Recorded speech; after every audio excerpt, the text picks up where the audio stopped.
Vamos a dar inicio a nuestro quinto encuentro de este taller. Vamos avanzando y, como siempre hacemos, vamos a retomar nuestra lectura de novela que estuvimos trabajando la semana pasada, la novela de Marie-Hélène Lafon, Nuestras vidas. Y bueno, ya la presentamos a esta escritora que empieza a tener mucha difusión y relevancia en estas últimas décadas, ¿no? Es una escritora que ha publicado sobre todo en este siglo y que, bueno, ha recibido también importantes premios, sobre todo, bueno, si les ha gustado Nuestras vidas, les recomiendo la novela Historia del Hijo. Hay en este momento en la literatura europea y también en la literatura norteamericana como un retorno al regionalismo, es decir, a historias que tienen que ver con la vida en provincias, con la vida en pequeñas ciudades, alejadas de las grandes metrópolis, ¿no? O también con la experiencia de sujetos de origen provinciano en estas grandes ciudades, como se ve, por ejemplo, en Nuestras vidas. Un poco es como una tendencia bastante interesante para registrar, ¿no? Vuelve un poco la idea de Tolstoy de pinta tu aldea, y bueno, por supuesto, en medio de un proceso que sobre todo en los grandes países europeos eh, contrasta con el vaciamiento, ¿no? De estos pequeños poblados del interior y de las regiones de la provincia por los traslados a las grandes ciudades. Digamos, lo hemos charlado en otros talleres, ¿se acuerdan cuando hablamos de la España vacía? También se suele hablar de la Francia vacía. Hay muchísimas regiones donde diversos pueblos de provincia han ido prácticamente desapareciendo, se han ido despoblando, la población ha envejecido mucho. Bueno, este es un fenómeno que se da en los grandes países de Europa. Y bueno, un poco Lafon pertenece, como les digo, a esa generación de escritores que aborda esta cuestión, que es bastante acuciante en algunas regiones de los países europeos, ¿no? Me parece hoy que quizás los que más problemas tienen con esto son los españoles, y donde más presente está esta cuestión de la España vacía. Bueno, pero es un fenómeno que se da prácticamente en todos los países de Europa, por el envejecimiento de la población, por el traslado del campo a la ciudad, o de las pequeñas ciudades a las grandes ciudades, y bueno, también tiene su correlato muchas veces con el fenómeno migratorio que se da sobre todo de los países que han sido colonias de los países europeos, colonias africanas fundamentalmente, tema que también hemos abordado en otros talleres, y que en esta novela de Lafon, aunque medio de refilón, también aparece en la figura de Gordana, una presunta migrante de los países del este europeo, y sobre todo en la figura de Karim, la pareja de la narradora, de Jan, proveniente de Argelia, ¿no? Entonces, son cuestiones que están muy, pero muy presentes en la literatura. Los vamos a ver también en otros textos que nos queda por leer en el resto del taller. Y vuelvo a insistir, ¿no? Me parece que es muy interesante la figura de Lafon en estas últimas producciones de la última década, porque se destaca sobre todo por esta especie de vuelta al regionalismo, a la representación de la vida de provincias. Y que también, por supuesto, si ustedes se ponen a pensar un poco el realismo del siglo XIX, el realismo francés del siglo XIX, también tenía mucho de interés por esa vida provinciana en contraste con la vida de la gran urbe que era París, ¿no? Lo vemos en Balzac, lo vemos en Flaubert, eh, ese interés, lo vemos en Solá, ya en los naturalistas, digamos, porque por ahí a veces asociamos el realismo como movimiento, o el naturalismo, más bien a la vida urbana, que por supuesto sí le interesó, y fueron los grandes cronistas, ¿no? De las transformaciones de esa gran urbe que fue París a lo largo del siglo XIX, pero hubo un profundo interés por la vida de provincia. Y básicamente podríamos pensar, ¿no? Ese contraste entre la vida provinciana y la vida de la gran ciudad en relación, bueno, a uno de los grandes relatos de la modernidad, que es el relato del progreso o el desarrollo. digamos, esa especie de gran promesa, ¿no? Que muchas veces es una promesa incumplida, ¿sí? Respecto de la urbe o la gran ciudad como el espacio para desarrollarse y progresar. Y lo que vemos muchas veces en esa vida de la gran ciudad, básicamente es la de sujetos solitarios, la de sujetos que han perdido los afectos, los lazos colectivos, que por supuesto están más presentes en los ámbitos de sociedades más pequeñas, en las pequeñas ciudades o en las comunidades rurales del interior, ¿no? Y lo vemos acá un poco en esa soledad que tiene sobre todo la narradora y que por supuesto también imagina en la vida tanto de esta cajera de supermercado como de este joven y asiduo cliente a quien bautiza la narradora como Horacio Fortunato. Por supuesto que el tema de la soledad, de la alienación en la vida masificada de las grandes urbes, no es un tema nuevo en la literatura, sobre todo francesa. Hay una maravillosa galería de solitarios, ¿sí? De lobos esteparios en la novelística francesa, ermitaños, misántropos. Bueno, es como un lugar común, ¿no? De la literatura francesa. Pero creo yo que es mucho más interesante este nuevo tratamiento de, de sujetos que de alguna manera andan buscándose, por así decirlo, ¿sí? Andan buscando establecer lazos y conexiones en un mundo en que, por supuesto, paradójicamente, se ofrecen, ¿no? Las redes sociales, se ofrece todo tipo de vinculación o de comunicación a través de la tecnología, pero que, bueno, como paradoja tiene la soledad de muchos sujetos, ¿no? De la falta de vínculos genuinos, efectivos, en el plano de lo real.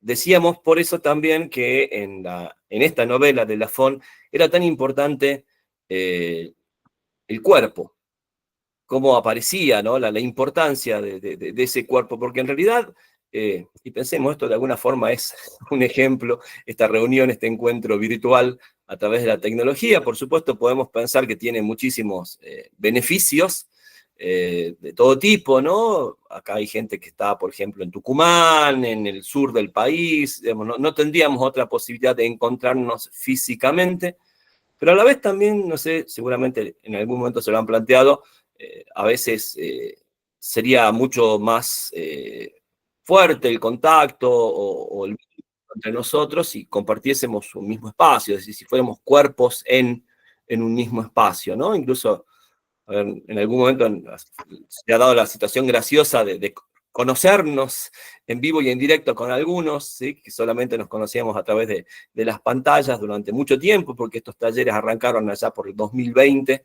en plena pandemia.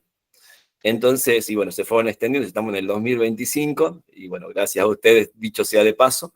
Pero vuelvo a insistir esta cuestión, ¿no? Y me parece que Lafon pone el dedo justamente en esa llaga, ¿no? En la enorme dificultad que tenemos los hombres contemporáneos en compartir con otros cuerpos. Y por supuesto, la reflexión sobre lo amoroso, sobre lo sentimental, sobre todo en estas novelas, lo estamos viendo creo que novela a novela, implica el contacto de los cuerpos. Es decir, la concepción amorosa que prima en este tipo de novelas, y pensemos lo que hemos trabajado en la novela anglosajona en el taller anterior, es un tipo de narrativa que reflexiona sobre la vida corporal de los seres humanos, sobre la necesidad de ser un cuerpo que entra en contacto con otros cuerpos, que comparte espacios, que comparte tiempo también con otro cuerpo. Entonces, por supuesto, esto de alguna manera rompe, ¿no? Con algunos lineamientos de la idealización romántica de lo amoroso, que muchas veces descorporiza a los sujetos enamorados, ¿sí? La idea de unión de almas o de espíritus. ¿Se acuerdan que hablamos de la metáfora de la interioridad, que es una metáfora que está muy instalada en nuestra cultura y en nuestra forma de pensar, ¿sí? Y que digamos, el problema es dejar de verla como una metáfora, me parece, ¿no? Y creo yo que esta novela precisamente se abre con este epígrafe en el que, bueno, se plantea, ¿no? Esta idea del hombre como un cuerpo total, ¿sí? El interior, eso que llamamos interior, es también nuestro propio cuerpo. Y a partir de allí, bueno, insisto, esta especie de obsesión incluso que tiene la narradora, Jan, por recuperar la memoria de ese cuerpo, el deseo, los sueños de ese cuerpo, y que se construye también a partir de la percepción de otros cuerpos, ¿no? Fíjense, es muy fuerte, sobre todo al inicio de la novela, la percepción del cuerpo de Gordana, a que ella observa. Además se nota que Jan es una gran fisonomista, ¿no? Presta atención a los detalles, a los movimientos, a las posturas, al modo en que el cuerpo se relaciona con la vestimenta, ¿sí? A lo que de alguna forma ese cuerpo expresa. Y decíamos también que, bueno, un poco me hace acordar, es una relación que yo traía a colación respecto de esa mirada táctil de la que habla Merleau-Ponty, ¿no? En la que, por ahí, por supuesto, también en la tradición occidental, sobre todo a partir del desarrollo de la ciencia, ¿no? O podríamos decir, de los discursos sobre el conocimiento científico, se ha visto la observación, la mirada, siempre en términos de objetividad y de distancia entre el sujeto y el objeto, ¿no? Y como que, por supuesto, hay nuevas teorías y nuevas filosofías o nuevas corrientes filosóficas en el campo de la ciencia que han puesto en discusión estas cuestiones, pero Ponti también utiliza esta metáfora, ¿no? Del carácter táctil de la mirada, esa mirada que va de alguna forma recorriendo los contornos de un cuerpo, sintiendo sus variaciones, sus texturas, ¿sí? Digamos, por supuesto también, Merleau-Ponty en la fenomenología de la percepción planteaba la idea de que en realidad nunca la percepción es un recorte, es decir, no es que percibimos solamente con la mirada. O sea, todo nuestra capacidad sensorial se pone en juego. O sea, vemos cuando escuchamos música, oímos, gustamos, tocamos, cuando vemos un cuerpo o un objeto, bueno, ese tipo de sensaciones que podríamos incluso pensarlas desde el punto de vista poético de la retórica de la lírica con las figuras de las sinestesias, ¿no? Un poco la experiencia sensorial de los seres humanos es sinestésica, es decir, prima un sentido sobre otros de acuerdo a nuestras intenciones, sobre todo, pero en realidad todo el aparato, digamos, sensorial del que estamos dotados en tanto humanos se pone en juego. Y bueno, lo interesante de la literatura es que puede poner en escena ese tipo de contactos con el mundo, ¿no? De vínculos con el mundo. Y en lo que respecta a lo plenamente amoroso, volvemos a encontrar esta cuestión que ya hemos visto en otras novelas y que vamos a seguir encontrando en las que nos queda por leer, respecto de, bueno, cómo construimos nuestra idea del amor los seres humanos. A partir, por supuesto, de los discursos sobre el amor que muy tempranamente consumimos por estar inmersos en esta cultura, discursos que a veces llegan a través de la música, sobre todo de la canción. Pensemos el enorme rol que cumple la canción en las generaciones de las últimas, no sé, 50, 60 años, ¿no? Creo que desde que se populariza, ¿no? La música grabada y la canción en la década del 50 hasta nuestros días, siguen formando parte de nuestra educación sentimental de un modo muy fuerte, ¿no?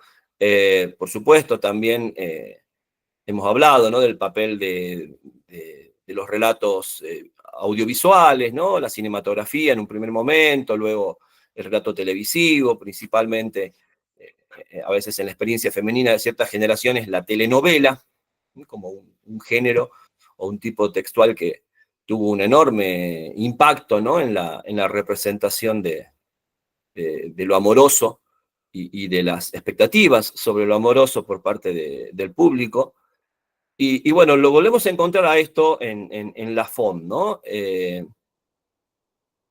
También a la vez veíamos que, por supuesto, nuestras ideas sobre el amor se modelan en función de la experiencia que tenemos de lo amoroso que nos rodea, que nos resulta próximo, ¿sí? De ahí la importancia que tiene para Jan el matrimonio de sus padres, ¿sí? La vivencia o lo que ella ha percibido de la relación entre sus padres, que a su vez también plantea otra cuestión que vemos en casi todas estas novelas sentimentales, las diferencias generacionales, es decir, cómo es difícil para nosotros la interpretación o la valoración de las relaciones sentimentales de esos otros que son nuestros padres por la diferencia generacional, que además se ha ido acentuando muchísimo en la segunda mitad del siglo XX, ¿no? Es decir, a partir precisamente de estas generaciones, lo charlábamos a propósito de la novela de Modiano, ¿sí? Desde la década, finales de los 50, comienzo de los 60, por supuesto cada vez las brechas generacionales son más fuertes y evidentes, ¿no? Pero sin embargo, aún así, el entorno de esa relación amorosa o sentimental, o que uno supone que es una relación amorosa sentimental, en tanto es un vínculo de familia o de padres, ¿no? Va también modelando nuestras expectativas sobre esa forma de relación humana. Y por último, también, por supuesto, vamos viendo las relaciones de los otros que nos rodean, que son más o menos nuestros pares, ¿sí? La atención que le prestamos a la vida amorosa o de pareja o sentimental de quienes están próximos a nosotros, ¿no? Colegas, vecinos, amigos, familia, pero ya más bien en términos de proximidad generacional. Entonces, de algún modo, aparece, ¿no? esa cuestión. Y luego Jan, en esa forma de imaginar o construir una ficción amorosa a partir de la figura de Gordana y de Horacio Fortunato, por supuesto también se imagina otro vínculo amoroso de sujetos que no pertenecen ya a su generación, ¿no? Recuerden que Jan es una mujer jubilada de más de 60 años, y se imagina a estos, que para ella son jóvenes de más o menos unos 40 años, ¿sí? Una vida, ¿no? ¿Cómo sería el recorrido amoroso de estos dos sujetos? A la vez también, por supuesto, la vida o nuestra concepción de lo amoroso está dado por nuestra propia experiencia de ese vínculo a lo largo de la vida, que se recupera a través de la memoria, ¿no? Y en este sentido, bueno, volvemos a la cuestión de la memoria afectiva, de la memoria sentimental, de cómo va recuperando en el modo en que construye esa ficción de Gordana y Horacio, Jan, su propia experiencia amorosa con Lionel primero y luego con Karim. Y por supuesto, ¿no? Volvemos a encontrarnos con una de las grandes temáticas de este tipo de novelas sentimentales en el siglo XXI, que es el paso del tiempo.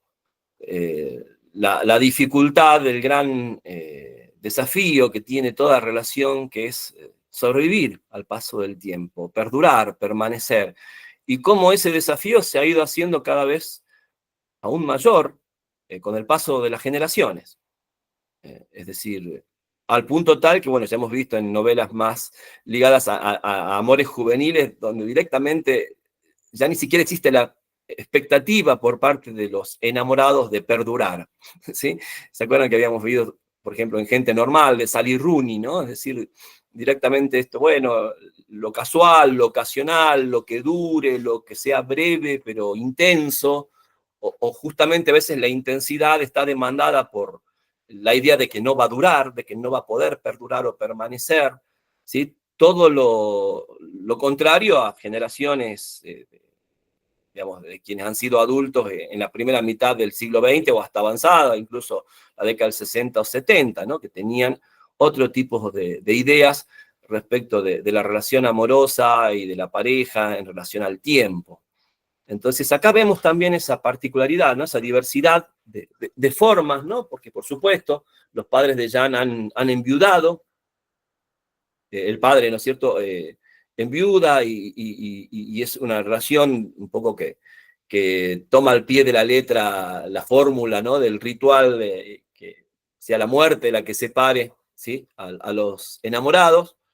Un poco Jan pertenece a esa generación que ha vivido o ha experimentado la imposibilidad de que eso suceda, ¿sí? Que experimenta el abandono, que experimenta un poco, básicamente, ese final que no tiene que ver con la muerte. Y luego, bueno, por supuesto, ve estos sujetos, o se los imagina, ¿sí? A Gordana y a Horacio Fortunato en un tipo de relación, bueno, que ya asume la imposibilidad de la perdurabilidad de lo amoroso. Que por supuesto es otro de los grandes temas, ¿no? de la novela sentimental contemporánea. Y que bueno, por supuesto a quienes pertenecemos a otra generación, o estamos más próximos a la generación de Jan, todavía nos resulta difícil de ver, de pensar, de analizar, a partir quizás también de nuestra propia experiencia, y por supuesto también, vuelvo a insistir, de la experiencia de quienes nos han rodeado, ya sea de nuestra propia generación o de nuestros padres o nuestros abuelos, ¿no? Bueno, entonces, a mí lo que más me gustó de Nuestras Vidas, y además el título que me parece tremendamente simple y a la vez muy elocuente, tiene que ver con esta forma, ¿no? En que concebimos la vida amorosa, la vida sentimental en relación a, a estas cuestiones generacionales y a estas experiencias, ¿no? Que tiene cada sujeto. Por último, un poco para agregar algo más de lo que veníamos conversando, bueno, vuelve a ser importantísima la ficción amorosa, es decir, nuestras ideas sobre el amor tienen mucho que ver con la ficción amorosa. La ficción amorosa, ¿se acuerdan que en una novela como La trama nupcial de Jeffrey Eugenides, escritor norteamericano, hacía referencia, bueno, si no hubiésemos sentido hablar del amor, nos enamoraríamos. Si no hubiésemos crecido, ¿no? Constantemente con textos que nos hablan de la experiencia amorosa y nos generan la expectativa de lo amoroso y lo sentimental, ¿realmente tendríamos esa experiencia o buscaríamos tenerla o vivenciarla? Por supuesto, es una pregunta que seguramente no tiene una única respuesta y cuyas respuestas van a ir variando a lo largo del tiempo. De hecho, no me acuerdo quién era el autor al que citaba Eugenides, pero no era un autor contemporáneo, era un autor de otras épocas, ¿no? Y entonces, fíjense cómo esto todavía en nuestra cultura perdura y está presente, ¿no? Y bueno, vuelve a existir el lugar de la ficción en el campo de lo amoroso. Quizás, bueno, vamos a volver en la novela de Belvedere a pensar esos tres grandes campos discursivos donde se va construyendo la idea de lo amoroso: el campo de las artes, el campo de las ciencias, sobre todo, bueno, por un lado la biología, la psicología, que también tienen muchísima, digamos, presencia, ¿no? Incluso en su divulgación en el mundo contemporáneo, y el campo religioso, ¿sí? Porque son como los tres grandes campos donde se ha discutido, se ha construido nuestras ideas sobre lo amoroso y lo sentimental de muy diversa manera a lo largo de la historia, de los siglos, y que por supuesto muchas veces las construcciones han sido construcciones que se enfrentaban entre sí, que entran en disputa, ¿sí? Es decir, una cosa nos dice la ciencia, otra cosa nos dice la religión, otra cosa nos dice el arte. Y por supuesto, como sujetos vivimos en esa tensión, en ese mundo de contradicciones, y nos cuesta, y muchas veces, poder hallar una única respuesta o encontrar una respuesta que de alguna forma combine armoniosamente las distintas concepciones de lo amoroso, ¿no? Bueno, no sé cómo ha sido la experiencia de lectura, si quieren ir compartiendo lo que les ha pasado mientras leían Nuestras Vidas de Marilyn Lafon. Van abriendo el micrófono y vamos hablando directamente. ¿Quién se anima?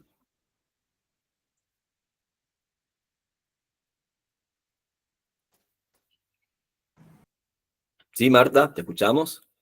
Eh, sí, yo voy a compartir unas pocas notas que anticipé la semana pasada. Eh, Creo que, a ver, creo que esta es una novela que tiene muchísimos méritos, tanto desde el punto de vista de, de las historias que se relatan, como desde el punto de vista formal. Eh, por supuesto, nos plantea ya un modo bastante conocido y que ha recibido distintos nombres a lo largo de los estudios literarios. Estamos ante la escritura de una novela dentro de otra novela y por eso vamos a encontrar distintas voces narrativas, ¿sí?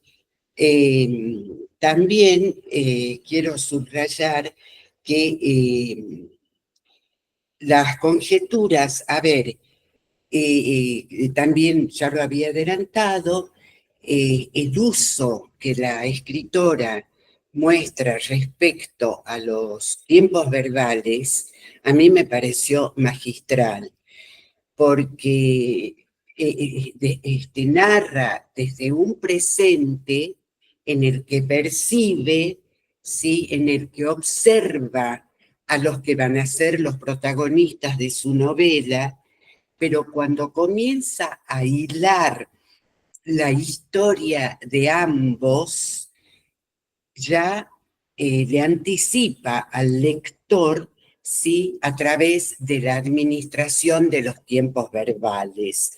Sus conjeturas, las presuposiciones que comienza a ensayar, están ya manifestadas en los tiempos verbales.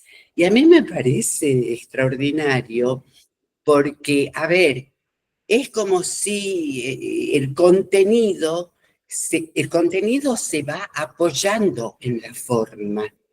O sea, la relación historia y recursos discursivos se enriquecen mutuamente. Me gustó mucho un comentario que hizo Julieta la semana pasada, casi al finalizar el encuentro. Ella dijo en un momento dado que le había llamado la atención la falta de puntuación, ¿sí? Y efectivamente, también ese es un recurso que se ha cultivado a lo largo de la narrativa del siglo XX y que le confiere mucha agilidad a la novela, eh, aunque esta narradora, Jan, lo administra de una manera muy mesurada. Y bueno, evidentemente no es cierto, es también un modo de apropiarse de las técnicas narrativas que hemos heredado del siglo XX. Finalmente, bueno, podríamos, a ver si tengo alguna otra. Yo personalmente he sentido que es una novela cargada de afectividad desde el punto de vista de la narradora, de Jan, ¿sí?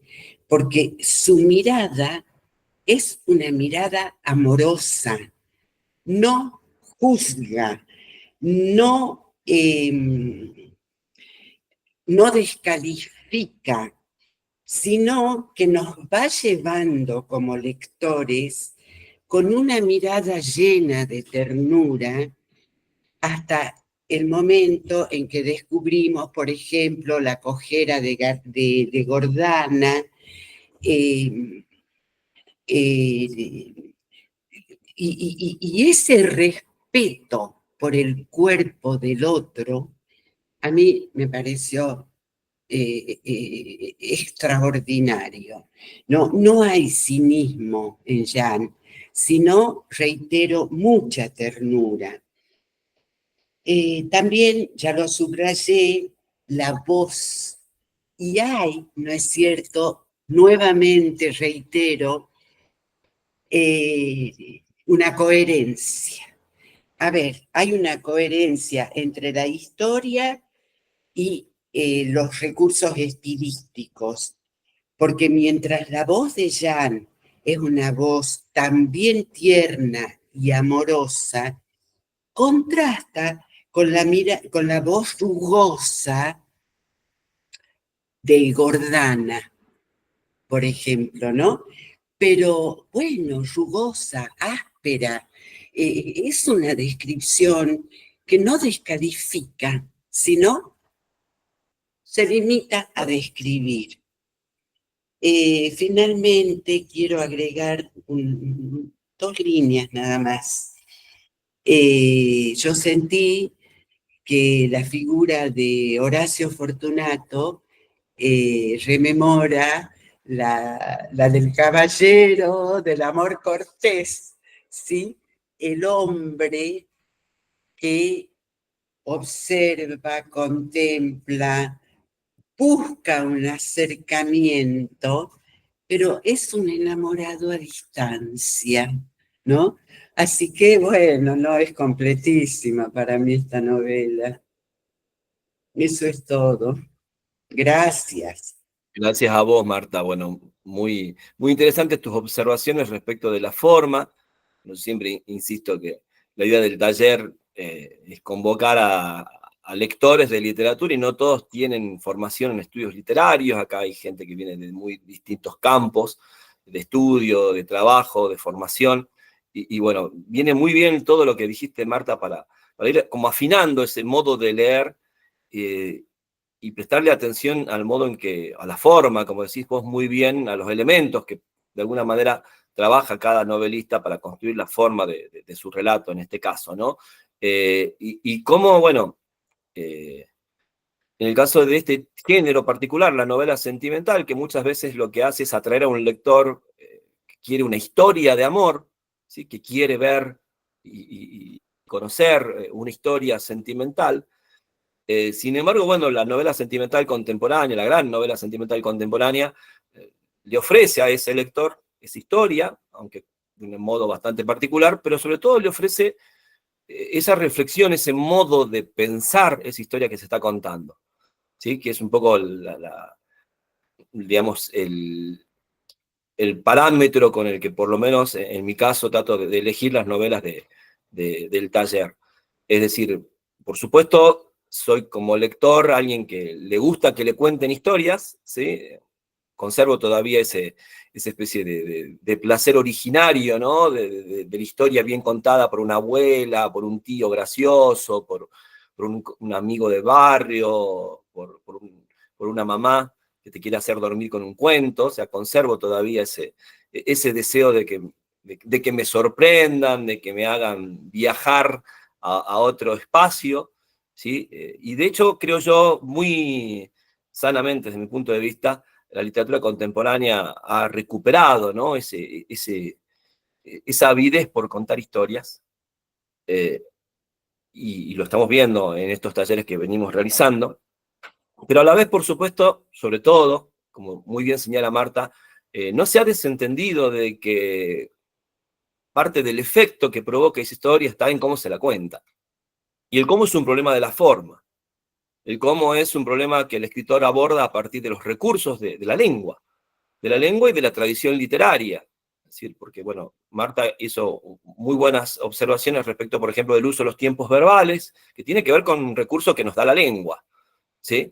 Y en ese sentido, bueno, el francés y el castellano tienen, digamos, una afinidad, ¿no? En su sistema verbal. Si fuese una traducción quizás de otra lengua, sería mucho más dificultoso, ¿no? Porque no todas las lenguas tienen el mismo sistema verbal, como en el caso de las lenguas romances, que tienen mucha afinidad, sobre todo en la representación de lo temporal. Pero a la vez también decía muy bien Marta, bueno, otro tipo de recursos que ya tienen que ver con el modo de construir el relato y que forman más bien parte de la tradición literaria, ¿no? Vuelvo a insistir con otra idea que también remacho constantemente, que es la de que no hay escritores, por lo general, los grandes escritores de las últimas décadas, desde el inicio del siglo XX, son escritores conocedores de la tradición literaria.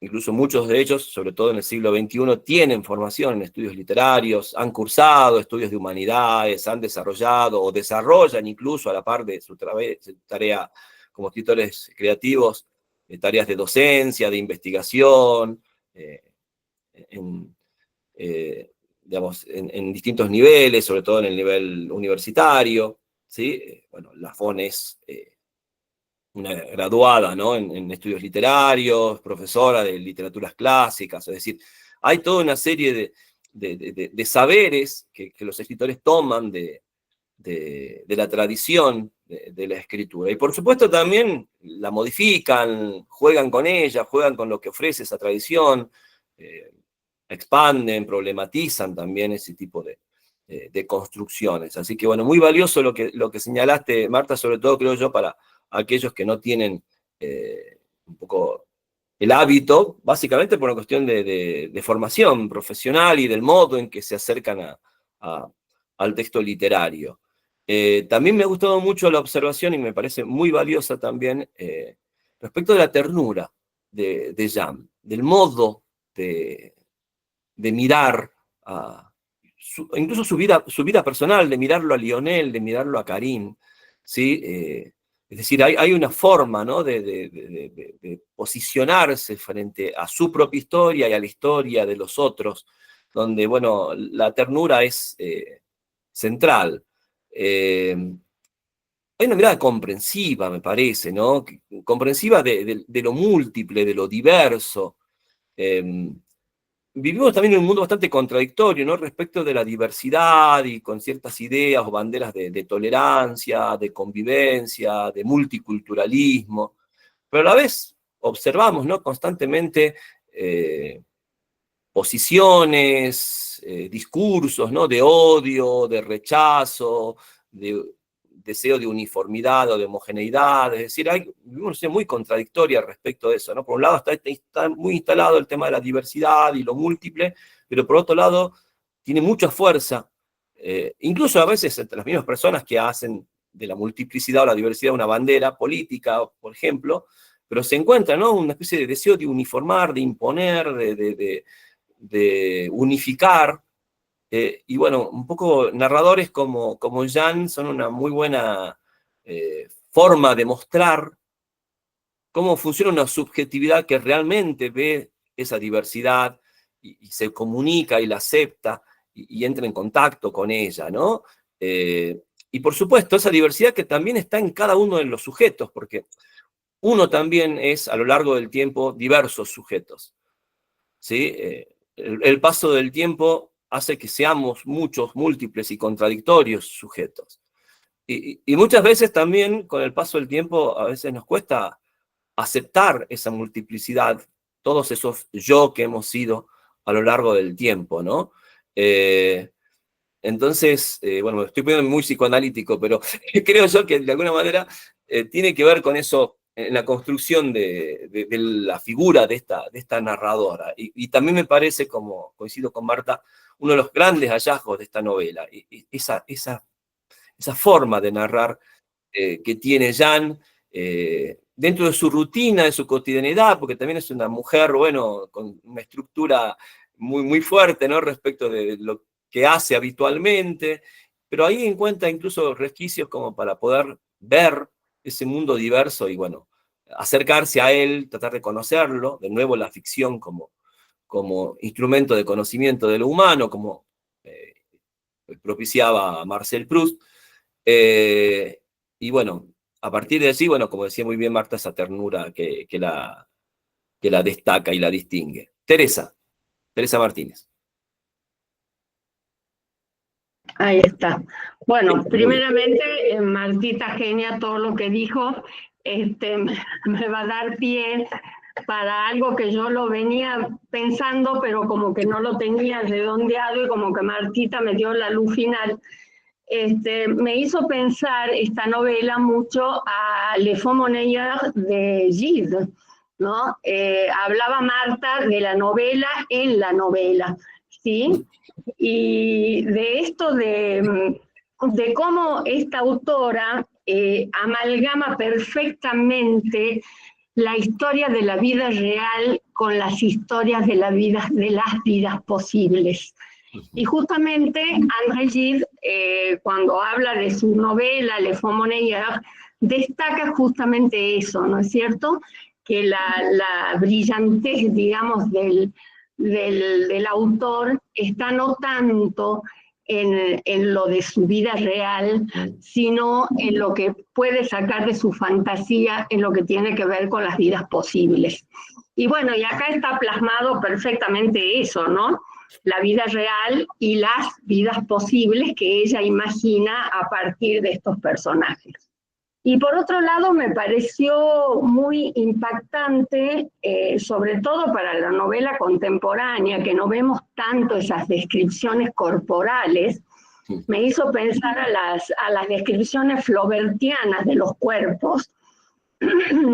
Me hizo pensar, no sé si estoy muy loca, pero me trajo a la memoria la descripción de Madame Bovary con su, bueno, me sale bigotes, no es la palabra, pero cuando él describe toda la sensualidad de la mujer, de sus bandeaux, esta descripción del cuello de Gordana que hace al iniciarse, de los pechos de Gordana, de las sensaciones que genera, ¿no? Me pareció muy flaubertiana las descripciones de los cuerpos. Bueno, eso quería aportar.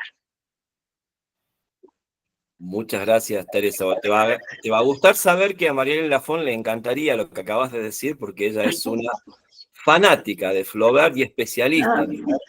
Tiene ensayos sobre la obra de Flaubert, y bueno, así que, por supuesto, a ver, Flaubert en la literatura francesa es una referencia ineludible, ¿no? Y mucho más para aquellos que trabajan la novelística en relación a la tradición literaria. Flaubert también es un gran estilista, ha sido un enorme explorador de las formas, ¿sí? Justamente a partir de lo que señalaba Marta, tranquilamente lo podríamos ver en la obra de Flaubert. Y el gran tema de la novela de Flaubert es los sentimientos, las pasiones, amoroso, ¿no?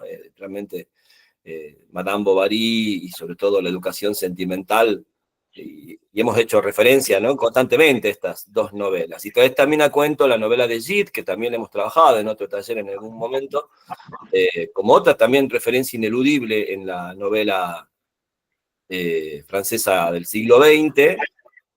Yo lo pondría cerca de Proust, más allá de la relación que hubo entre Proust y Gide, por el hecho, bueno, de esa reflexión sobre la ficción, ¿sí? Reflexión sobre la imaginación ficcional, sobre el modo que está omnipresente en la vida humana, es decir, no hay vida humana sin ficción, ¿sí? Y un poco, bueno, no sé, otra referencia que yo siempre suelo hacer, el famoso cuento de Borges, que admiraba a Gide, no a Proust, ¿sí? Pero sí a Gide, sobre todo el Gide de los monederos falsos, Tronuk var orbis tertius, ¿no? Donde básicamente todo lo que existe ha sido previamente imaginado. Un poco también jugando, ¿no?, con la visión del Génesis, ¿no?, de Yahvé en Génesis, ¿no? Un dios, y también está presente en algunas mitologías digamos, orientales, ¿no? Esta idea de dioses que sueñan o dioses que imaginan, ¿sí?, el mundo. Entonces, lo que existe, existe porque alguien lo está imaginando o lo está soñando. Entonces, vuelvo a insistir, ¿no?, la inevitabilidad de lo ficcional en la vida humana, no como una limitación o como una práctica, no sé, evasiva, que lo es también, ¿no? No digo que no lo pueda hacer. Un poco tanto Gide como Proust, y creo también como Flaubert, ¿sí?, pensaban lo ficcional en términos de posibilidad de reflexionar, de representar la vida humana de un modo que no lo podía hacer otro tipo de productos de la cultura, ¿sí? Y vuelvo a insistir, ¿no?, en el caso de la novela, el lugar central que ocupa en nuestra cultura, incluso para aquellos que no leen novelas, ¿sí? Es decir, sujetos que, no sé, acceden a la narrativa a través de las canciones, a través de lo audiovisual, ¿no? No sé, que va desde las películas, las series, las plataformas, los videojuegos, no no sé, los pequeños videos de las redes sociales, TikTok, Instagram, los Reels, como se les llama ahora, están muy atravesados por las concepciones que ha construido la novela en nuestra cultura. Entonces también nuestra posibilidad de leer novelas y este interés que tenemos nos da herramientas como para poder rastrear, ¿no?, esa presencia en el modo en que imaginamos la vida humana en nuestra sociedad. Y también me gustó mucho algo que dijo Teresa en términos de posibilidades, ¿sí? Porque también ese es el tema, ¿no? Bueno, voy a poner de nuevo psicoanalítico, ¿no? En el sentido de, bueno, muchas veces tenemos muchos problemas para resolver y no podemos imaginarnos alternativas, no podemos expandir las posibilidades de afrontar nuestros problemas o nuestros traumas o nuestras experiencias, ¿no? Estamos como pegados a una única forma, a una única manera de pensar una situación o modos de actuar frente a esa situación.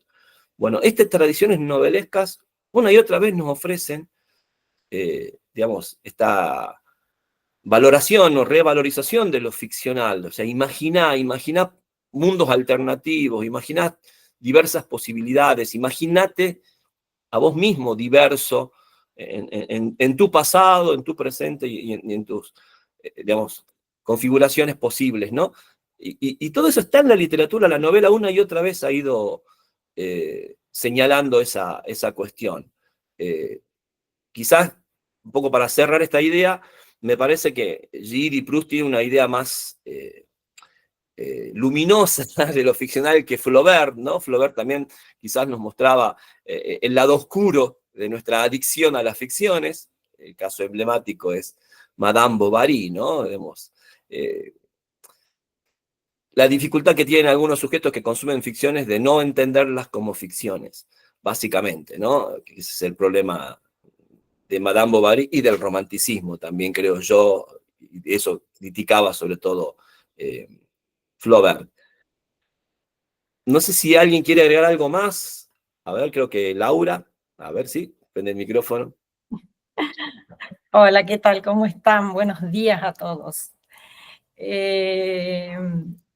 Sí, no, decir solamente que, bueno, sentía cuando leía la novela que me encantó y observaba lo mismo que dijeron las chicas, Martita y Tere. Me encantó el estilo, es impresionante, es una cosa increíble la utilización de la elección de las palabras y sobre todo, evidentemente hay mucho léxico, mucha adjetivación, por lo que me hubiera encantado leerla en francés, así que bueno, ya veremos a ver si la conseguimos porque debe ser... y sí es verdad, hay frases muy largas, ¿no? Pero a veces el francés sí tiene así frases largas con muchas subordinadas. Sí se ponen comas y puntos y coma, pero la frase en general puede ser más larga que en español. Y sí, bueno, eso me encantó. Y agregar solamente algo que ya dijeron las chicas, es que no hay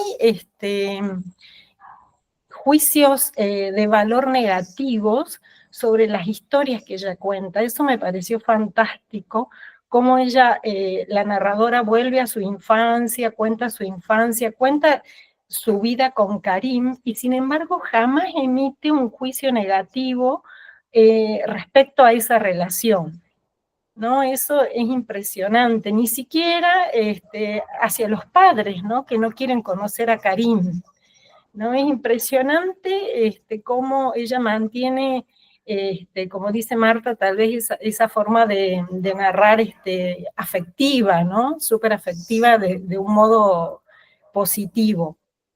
Eso me pareció impresionante, a pesar de que menciona cuestiones terribles como son, ¿no?, la inmigración, como vos dijiste, Ariel, del este, una primera inmigración, porque Fortunato creo que es portugués, ¿no es cierto? Esa fue una inmigración anterior en Francia, ¿no?, de portugueses y españoles, y el tema de la guerra de Argelia, ¿no?, que está presente, que fue terrible para los franceses y los argelinos, un sentimiento que hasta el día de hoy me parece que permanece, ¿no? Perdura en las historias humanas, tanto de los argelinos como de los franceses. Así que bueno, me encantó Marie-Hélène Lafon y sí me quedaron ganas de seguir leyendo porque sé que tiene algo sobre su vida en campesina, porque también me pareció que había algo de autoficción leyendo un poco sobre su biografía, que ella viene de del Auvergne, ¿no? Del Cantal. Y bueno, ella rescata un poco ese pasado campesino que tuvo que ir como pupila a un colegio, ¿no? De otra ciudad para estudiar. Bueno, eso también. Y bueno, me gustaría seguir leyéndola. Bueno, gracias, eso es todo. Por lo menos en español se consiguen más novelas de Lafon. Yo he leído, además de Nuestras Vidas, Historia del Hijo, que me encantó, ganó el Renaudot, Historia del Hijo, y ahí, bueno, precisamente aparece esto que estás diciendo, Laura, al respecto de esa experiencia, ¿no? De la vida campesina. En ese sentido, bueno, ya vamos a volver también a revisitar a Annie Ernaux en un momento del taller, y ya la hemos leído, ya hemos frecuentado su obra, de esta enorme escritora francesa contemporánea, que, bueno, también toma esta cuestión, ¿no? Si bien un poco, a veces, creo que en las novelas que elegiste a veces, medio de soslayo apenas aparece, pero bueno, aprovecha la oportunidad, siempre vale la pena recorrer la lectura de Annie Ernaux, y bueno, un poco también como el modelo, ¿no? De ese tipo de narrativa que yo decía al inicio, un poco de este regionalismo que está muy en boga en este momento en las literaturas contemporáneas, ¿no? Pensemos incluso en Argentina también, ¿no? Estos escritores cordobeses, no sé, Selva Almada, que es entrerriana, ¿no? Y sus novelas transcurren en la zona litoral, o Lamberti, que transcurren, ¿no? Las novelas en Córdoba. Es decir, hay todo un retorno muy interesante, me parece, y por eso, bueno, volví a la célebre frase de Tolstoy de "pinta tu aldea", que me parece que está más vigente que nunca en ese sentido, ¿no? Respecto también, bueno, me parece muy interesante lo que plantea Laura respecto de cómo va ingresando la historia, ¿no? Que eso también es muy de Arnaud, me parece, como algo cómo ingresa la historia en la vida de los individuos, ¿no? Cómo nuestra vida, por supuesto, no puede transcurrir a espaldas de lo que pasa en el mundo que vivimos, ¿no? Y de un modo u otro, esos acontecimientos tan grandes y a veces incluso lejanos, podríamos pensar, ¿no?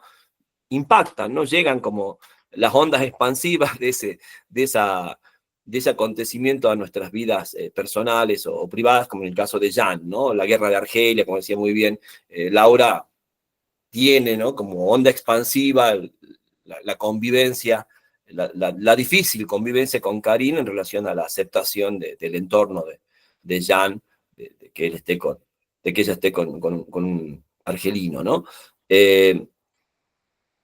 ¿Algo más para agregar? ¿Alguien más quisiera contarnos cómo ha sido la lectura de Nuestras Vidas? Si no, pasamos a Beigbeder.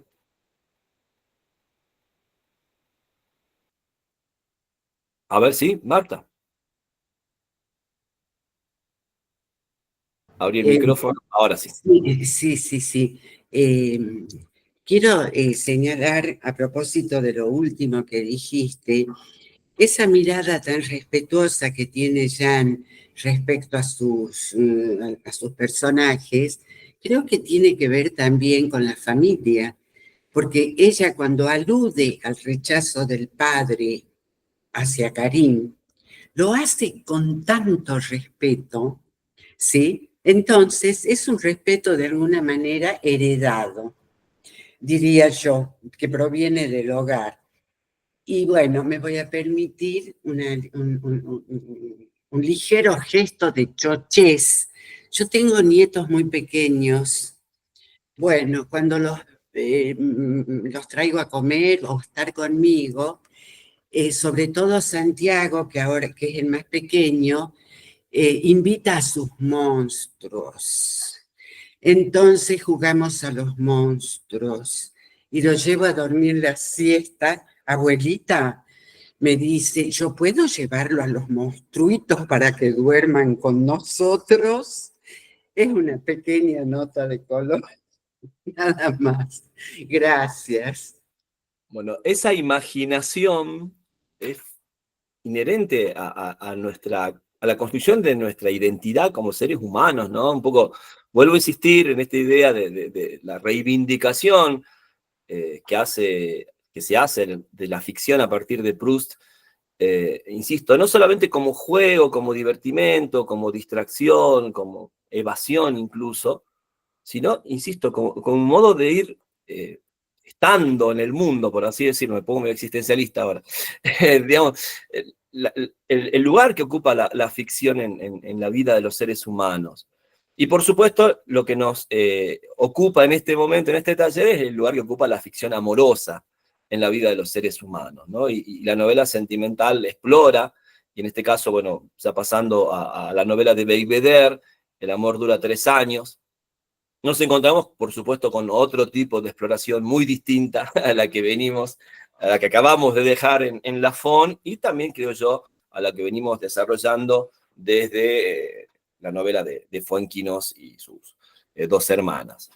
Bueno, hago una breve presentación de Belvedere, algunos ya lo conocen, a Frédéric Belvedere, porque lo hemos trabajado en nuestros talleres. Marta al comienzo hablaba de la novela Una y Salinger, que es también una novela que podría estar en este taller, ¿no? La historia de amor entre el escritor norteamericano Jerome David Salinger, el autor del Guardián entre el Centeno, y la celebrity, diríamos hoy, sería una especie de influencer, ¿sí?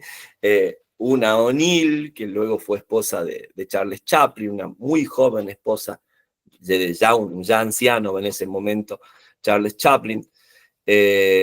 Bueno, en esa novela, por supuesto, también la temática amorosa es central, y hemos trabajado también, quizás, por lo menos para mí, la mejor novela de Belvedere, una novela francesa, con la que Belvedere ganó el premio Renaudot también, en el que, bueno, es uno de los grandes textos de la autoficción de la narrativa francesa contemporánea. Pero bueno, el arranque de la obra de Belvedere, que es muy contemporáneo de Lafon, por ejemplo, para que ustedes tengan una idea, ¿no? Lafon nace en el año 62, Belvedere en el 65.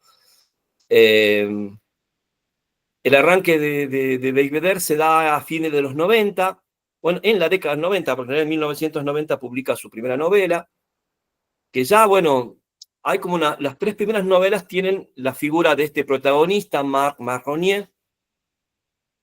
La primera novela se titula Memorias de un joven trastornado. La segunda novela es Vacaciones en coma. Y la tercera precisamente es El amor dura 3 años. De hecho, en El amor dura 3 años tenemos ahí nos está mostrando Teresa la edición impresa, ¿sí? En francés. En El amor dura 3 años se retoman muchos de los elementos de las novelas anteriores. Vemos ese juego con el fragmento, ¿sí? Que nos recuerda, pensemos, ¿no? En los 90 es la época de MTV, del videoclip, ¿no? Del modo narrativo, discontinuo y fragmentario del videoclip. Un poco también es la década de ese cinismo, ¿no? que acusa a Marc Marronier, de un hiperconsumismo, de esa especie de sujetos que se sienten vacíos, pero lanzados, ¿no? A participar de esa fiesta del consumo, de cierta liberación, por ejemplo, en el consumo de drogas, que ya dejan de ser tan perseguidas desde el punto de vista legal, y que empiezan a ser como aceptadas, incluso hasta valoradas, ¿sí? en su modo de consumo social. Y un poco, bueno, Belvedere va a ser uno de los grandes testimoniantes, ¿no? de esa década de los 90, esta trilogía. Nos presenta un poco lo que fue la vida de esa esos jóvenes de 20 años, ¿sí? En esa década. Pero también, y esto es una de las marcas de la obra de Belvedere, hay una muy hábil conjugación entre un sistema de referencias del mundo, digamos, de los medios, del consumo masivo, ¿sí? Películas, canciones, series de televisión, revistas, marcas, ¿sí? Constantemente no hay capítulos, me animaría a decir, no hay párrafo en la obra de Belvedere donde no haya una referencia a esta cuestión, a la par de, por supuesto, referencias literarias.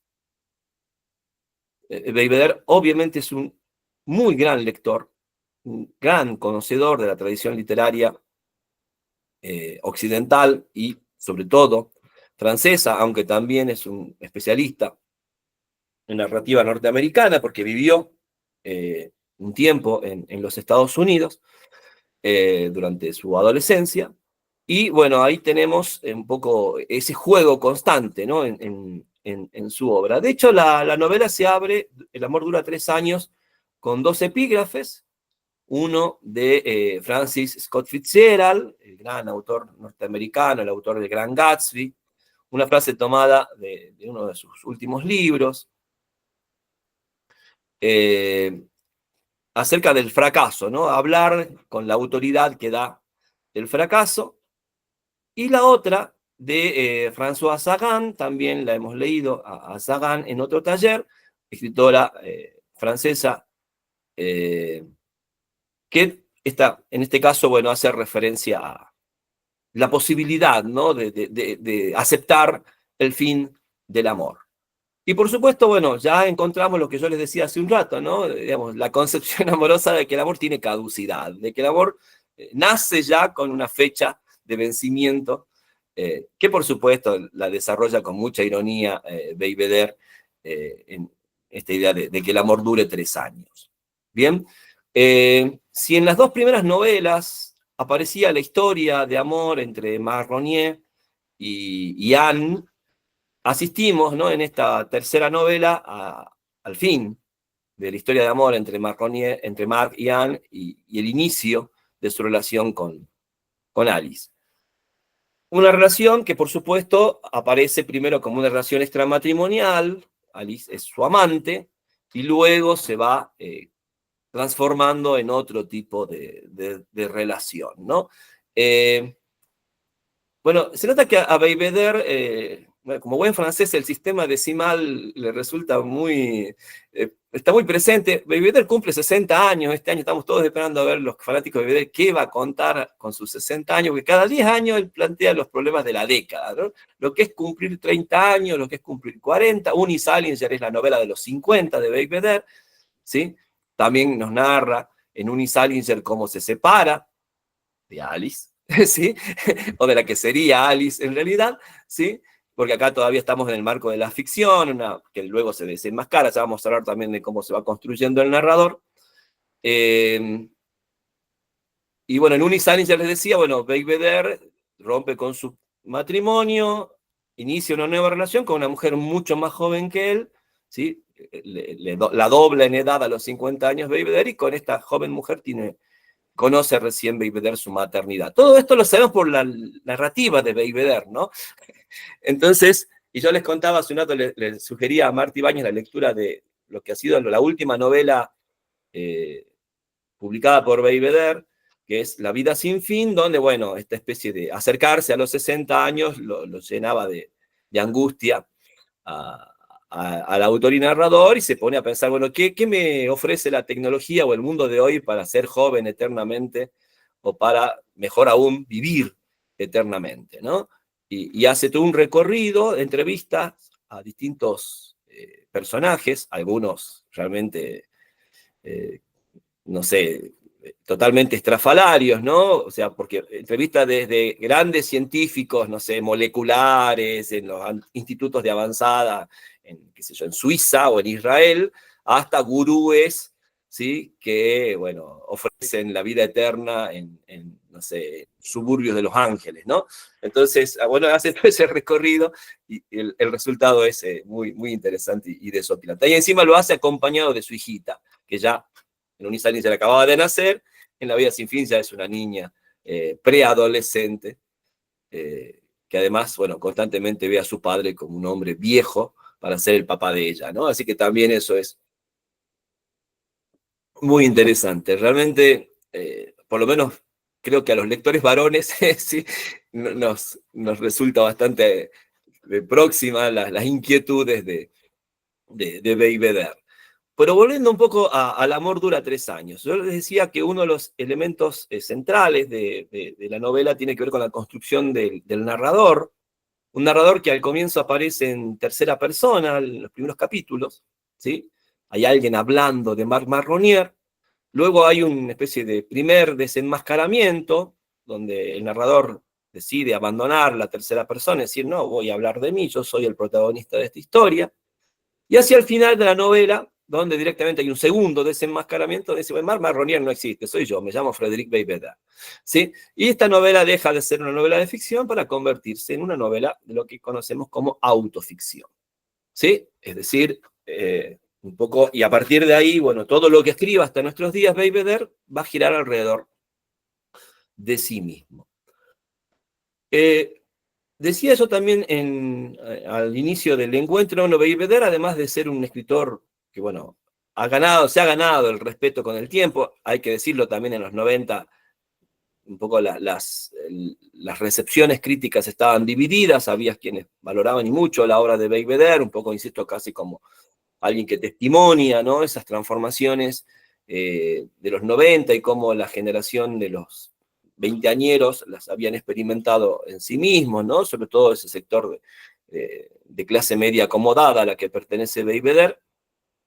Y otros, por supuesto, desmerecían la obra de Belvedere como, bueno, un simple juego cínico, muy ligado a los discursos de los medios en ese caso, y que además, bueno, se sustentaba un poco por la figura del propio Belvedere, que era una figura pública. Belvedere se forma como publicista y como, digamos, presentador de programas de televisión, y siempre muy atento, no sé si se acuerdan la televisión de los 90, todo eso de cubrir los eventos sociales, ¿no? Las alfombras rojas, todo eso aparece en los 90, ¿sí? Antes existía eso, por supuesto, pero no tenía ese tipo de cobertura mediática, no sé, el ir y mostrar cómo es la noche, en este caso en París, ¿no? Cómo la viven los jóvenes, los excesos, la sexualidad, el consumo de alcohol, las drogas de diseño, por supuesto las tendencias, ¿no? Yo me acuerdo que en los 90 había programas como El Rayo, por ejemplo, en la televisión argentina, ¿no? Y que además un poco como que me echaban, ¿no?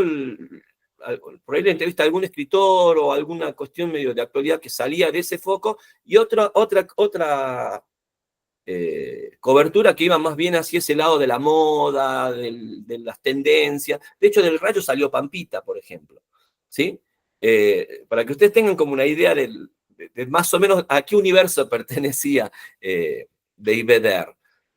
Me acuerdo cuando salió, por ejemplo, en los 90 también Jaime Bailey, ¿sí? Jaime Bailey también empezó, aunque fue dejando la producción literaria de lado, pero él comenzó como un novelista de ese tipo en los 90. En Chile hay otro escritor llamado Alberto Fuguet. En Argentina, bueno, Rodrigo Fresán un poco también tenía esa cuestión de esa presencia, ¿no?, entre medio y literatura. Pero bueno, me parece que de las dimensiones de Belvedere no hay quizás algo que tenga esas mismas características. Y bueno, en el caso del amor dura 3 años, como les decía, bueno, vamos pasando por esa mutación o esas revelaciones de la identidad del narrador, y por supuesto con el relato, vuelvo a insistir, discontinuo, fragmentado, de esas relaciones amorosas. Tenemos, por supuesto, una muy interesante, digamos, referencia, un sistema de referencias intertextuales a textos literarios que abordan la tradición sentimental, que pasa, no sé, por Stendhal, Maupassant, Roland Barthes, El cantar de los cantares, Francis Scott Fitzgerald, por supuesto, vuelve a estar presente con su novela Suave es la noche, Coan, Marguerite Duras, bueno, muchísimos escritores que están siendo constantemente nombrados, Laclau también es importante, creo yo, en el sistema de referencias en general de Belvedere. Y bueno, todo ese tipo de referencias que de alguna manera dan cuenta, por un lado, del conocimiento que tiene Belvedere de la tradición literaria, pero por otro lado, insisto, de las diversas representaciones que se han hecho de lo amoroso o lo sentimental en la literatura. A ver, hay quienes entran a veces al universo de Belvedere por el mundo de lo mediático, por el mundo de lo masivo, porque, no sé, esa ironía, ese cinismo es gracioso, incluso es irreverente. Pensemos, ¿no? Estas escenas de descripciones casi pornográficas, ¿no? Pero grotescas, ¿no? De una pornografía grotesca, una pornografía que se está burlando de sí misma, ¿no? Respecto, no sé, de tríos sexuales, o sea, de sadomasoquismo, o no sé, algún tipo de conducta sexual fuera de lo normativo, por así decirlo. Incluso a veces a Belvedere le gusta como regodearse en la provocación de esas escenas, pero por lo general también son breves, no son el centro o no ocupan el centro de su obra. También está, por supuesto, el tema de los consumos, ¿sí? Abundan en la obra de Belvedere, ¿no? Los alcohólicos y los drogadictos, o incluso el mismo se asume en distintas novelas como alguien que tiene, hoy diríamos, consumos problemáticos, ¿sí? De hecho, una novela francesa gira alrededor, para los que no han leído o no conocen esta novela, Belvedere va a terminar preso por consumir cocaína en la vía pública y encerrado en una comisaría del centro de París. Allí comienza a pensar esa novela, ¿no? De cómo alguien con su origen familiar, de una familia, insisto, burguesa acomodada, con la educación que ha recibido, termina preso en una celda de 2x2 en el centro de París, ¿no? Y bueno, una novela francesa habla de eso, y ahí aparece esta figura. Y acá también, ¿no? Vemos este Marronier, ¿sí? Constantemente con un vaso en la mano, o consumiendo cocaína, o drogas de diseño, pastillas, metanfetamina, éxtasis, etc., ¿no? Bueno, es un poco también este juego de los 90, ¿no? No es casual la referencia a Fitzgerald, porque Fitzgerald, novelista de la década del 20 principalmente, los llamados años locos, también dio cuenta un poco de esa juventud y sus excesos, ¿no? En Fitzgerald, el alcoholismo, que también fue un problema para él y su mujer. ¿Se acuerdan que también en el primer taller leímos Alabama Song, ¿sí? Una novela francesa sobre la historia de amor, entre comillas, de Zelda y Francis Scott, y que se narró sobre todo en esta novela a la que se remite, El amor dura 3 años, que Suave es la noche. Entonces, bueno, tenemos un poco, esos son los elementos, creo yo, que de alguna manera definen la narrativa de Belvedere, como para ir conociéndola y viendo qué nos esperan en sus textos, si es que nos ha gustado ese modo de narrar. A la vez también, por supuesto, siempre este narrador, en este caso Marronier, más allá de ser cínico, por lo general se muestra como de lucidez reflexiva, ¿sí? Dentro de esa vorágine, ¿no? de la vida de este joven, en este caso, ¿sí? Entre este joven hedonista, ¿no? Este joven que siempre está buscando disfrutar o gozar, casi por supuesto como un imperativo social, ¿no? Es decir, no se puede ser joven y no disfrutar, no se puede ser joven y no gozar o experimentar del sexo, de las drogas, del alcohol, de la noche.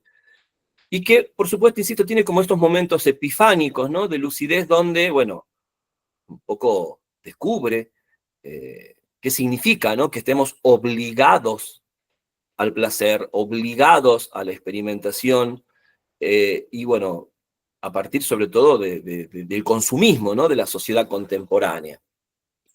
Entonces también es muy común en las novelas de Belvedere, y en esta novela no es la excepción, la presencia de algunos segmentos donde, bueno, el narrador reflexiona sobre sí mismo y sobre el mundo en el que vive, sobre la sociedad, ¿no? Y esto, bueno, obviamente también es muy francés, esta relación entre el sujeto y el medio, que era uno de los grandes temas, ¿no?, de la literatura realista del siglo XIX, es decir, qué peso tiene en la identidad de los sujetos el medio social en el que se desenvuelven. Bueno, el medio en general, no solamente el social, también el medio geográfico, ¿no? Por eso ese interés tan grande por el espacio, que en el caso de la novela, bueno, tenemos, por supuesto, París, la ciudad de París, en la primera parte, en la larga, en la más extensa primera parte, y la isla de Formentera en la segunda parte de la novela. Entonces, todas esas características están presentes en la narrativa de Belvedere, ese interés por el espacio, cómo nos condiciona, esa sería un poco también la palabra que usaban los naturalistas del siglo XIX, ¿no? El espacio como condicionante del sujeto, ¿sí? Por eso siempre se habla de una especie de determinismo, ¿sí? Y que me parece que de a rato también toma Belvedere, y por supuesto, bueno, como hombre ya del siglo XX y siglo XXI, lo critica o lo pone a discusión. Porque la idea de que el amor dura 3 años está dada por una especie de determinismo biológico. De hecho, hay un capítulo, ¿no?, donde se desarrolla, ¿sí?, esta teoría, por supuesto, de cómo se da el proceso químico y hormonal en el sujeto que experimenta, ¿no?, una pasión amorosa, y cómo, bueno, ese proceso se va desgastando a lo largo de 3 años hasta que directamente deja de estar presente en nuestro organismo, y luego, bueno, resurge con otro tipo de relación, ¿no? Entonces, la novela, por supuesto, juega con esa idea del determinismo biológico. De hecho, no sé si, bueno, creo que hoy en las redes, pero hay muchísimo de esa especie de neodarwinismo, ¿no?, que hay en el discurso de muchos influencers, ¿no?, dando, no sé si hay una teoría, hay como una especie de corriente, me parece que es como un subgénero de los videos en las redes, en TikTok sobre todo, en Inglaterra le llaman the pick-up artist, algo así como los artistas del levante.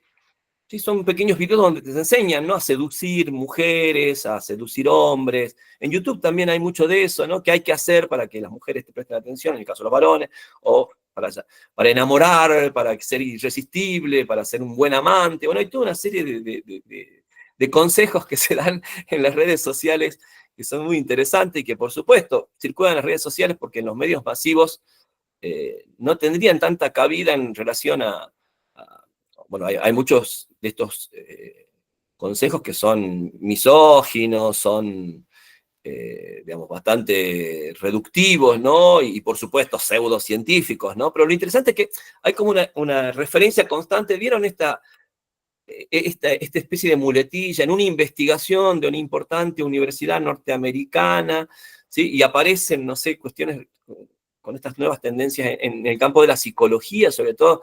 La psicología está bastardeada de una manera terrible en las últimas décadas, sobre todo a partir de la divulgación de pseudoteorías o teorías pseudocientíficas. Y un poco también juega siempre con eso Belvedere. Por eso le hacía referencia a Una vida sin fin, que es la última novela, y a esta novela, El amor dura 3 años, ¿no? Porque hay un nuevo discurso, ese discurso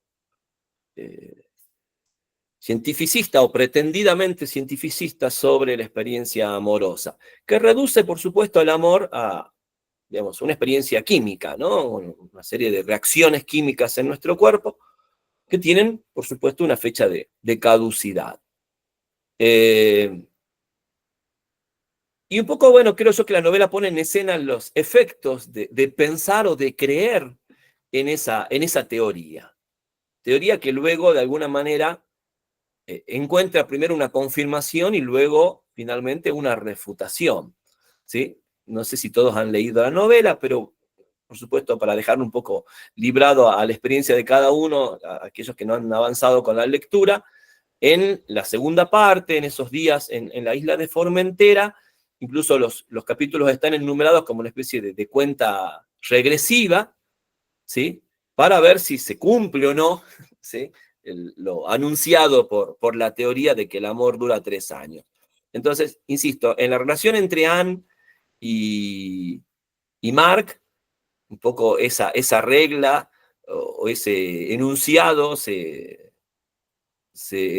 evidencia, ¿sí? A los 3 años de matrimonio se divorcia o se separa, sí, se divorcia Mark de Anne, producto de que Anne descubre, ¿no?, la infidelidad de Mark con Alice, y luego, a partir de ahí, bueno, comienza esta especie de momento en que Mark busca la manera de construir otra relación amorosa con Alice que no sea la de amante.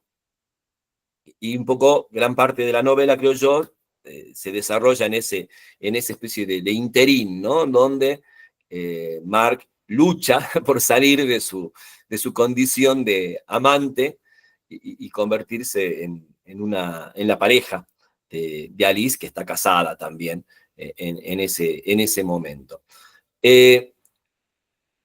Tenemos esta cuestión entonces insisto, ¿no?, de ese juego con la idea determinista, ¿sí?, de lo biológico.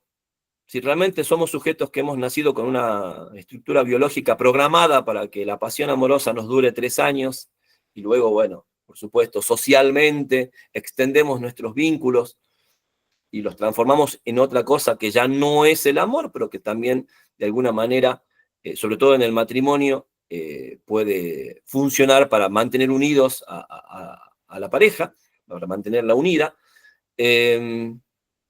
En ese sentido también, por supuesto, sobre todo habrán visto que en esta novela, en esta novelística francesa, hay una fuerte crítica a la institución matrimonial, ¿sí? Digamos, a diferencia, quizás hemos visto, ¿no?, en la novelística anglosajona, todavía hay como una idea de, bueno, el matrimonio es posible lo amoroso en lo matrimonial, ¿sí? Por supuesto, va a ir transformándose con el paso del tiempo, o hay matrimonios que sí dan vivencia o han tenido la vivencia de un vínculo amoroso a lo largo de toda su existencia, pero un poco los franceses y su clásico escepticismo descreen un poco de estas posibilidades, ¿no? El matrimonio incluso acá en esta novela aparece, bueno, como una institución de la burguesía, ¿sí? Como una institución incluso que atenta contra el amor. Es decir, digamos, precisamente si alguien quiere terminar con una relación amorosa, Marc Marronier le sugiere casarse, ¿sí?, que es como la mejor manera de que eso realmente se termine. Por supuesto, insisto en el cinismo y en la ironía constante del narrador. Pero a la vez también, por supuesto, aparece la cuestión de la expectativa de lo amoroso. Y por eso me parece muy importante la referencia a Laclau, ¿sí? No me acuerdo el nombre. De Laclau, el autor de las relaciones amorosas, o las amistades Relaciones peligrosas. peligrosas. Exactamente, peligrosas era el adjetivo, ¿sí? Con la figura maravillosa de Valmont, que también aparece citado en la novelística, en esta novela, perdón. Y no sé si, bueno, algunos han leído, o hay varias versiones cinematográficas, hay una muy famosa donde John Malkovich hace de Valmont, hay otra de Milo Forman, que se llama Valmont precisamente, donde Colin Firth hace de Valmont. Bueno, Valmont es un Don Juan, es un seductor de mujeres, un desvirgador además, o también, digamos, una especie de un libertino, ¿sí?, que busca la perdición de mujeres respetables, bueno, seduciéndolas con la promesa del amor y bueno, deshonrándolas a producto de convertirlas en sus amantes y luego descartarlas, ¿no? Bueno, es una novela del siglo XVIII, previa al romanticismo. Laclau es anterior a la aparición de las ideas románticas. Pero bueno, un poco la novela muestra a este sujeto masculino como una especie de de sujeto que termina cayendo en su propia trampa, ¿no? Esta especie de engañador que termina siendo engañado y bueno, finalmente se enamora perdidamente de una mujer que lo manipula, que es Madame Martel. Y un poco la referencia a Laclau en esta novela tiene que ver un poco con la construcción de ese sujeto masculino, ¿no? Hemos hablado de la hipermasculinidad también en otros talleres, esta idea, bueno, vuelvo a insistir, esto del pick-up artist, del artista del levante, ¿no? Aquel que por supuesto construye su identidad masculina en relación a las conquistas amorosas, ¿sí? Construye, por supuesto, toda en estas, si ustedes ven alguno de estos videos, ¿sí? Referencias al modo de vestir, al tipo de perfume, bueno, qué sé yo, al tener un cuerpo cultivado por la actividad física, por el gimnasio, por supuesto, tener un nivel de consumo, ¿no? Alto, elevado, para atraer mujeres de determinado sector social, no sé, por supuesto también la cuestión retórica, cómo hablar, los temas de los que hablar, bueno, todo eso también ya estaba en Valmont. Valmont es un poco el tatarabuelo de todos estos artistas del Levante que andan pululando por las redes sociales, ¿no? Pero ¿cuál era el problema? Básicamente, la cuestión, bueno, de la diferencia que hay entre la seducción y el amor. ¿Sí? La seducción como algo que por supuesto el seductor maneja, tiene el dominio, el control, es algo que se puede prever, es algo que se puede construir, ¿no es cierto? Me construyo un personaje que resulte seductor a lo que yo entiendo que le puede interesar a determinada mujer, tener cierta ductilidad también para ir variando de personaje, es decir, bueno, no todas las mujeres buscan el mismo tipo de hombre, y si yo quiero seducirlas a todas, tengo que ser un gran actor, ¿no? Que se va adecuando al papel de las expectativas que tiene determinadas mujeres. Pero bueno, básicamente lo que presenta Valmont en una primera parte de la novela de Laclau es dominio. Él domina la situación.